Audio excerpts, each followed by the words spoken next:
Ce vendredi, Carlo Ancelotti s'est présenté en conférence de presse.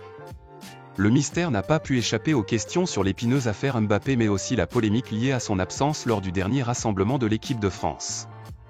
Lundi, la presse suédoise a lâché une énorme bombe concernant Kylian Mbappé.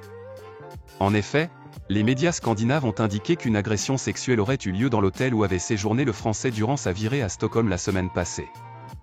Dans la foulée, le nom du footballeur a été cité par la plaignante, avec laquelle le joueur assure pourtant avoir eu une relation sexuelle consentie.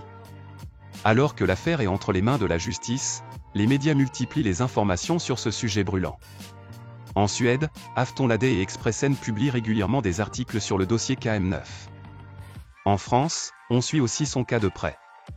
En Espagne, où le champion du monde 2018 évolue depuis cette saison, le traitement de cette affaire est un poil différent.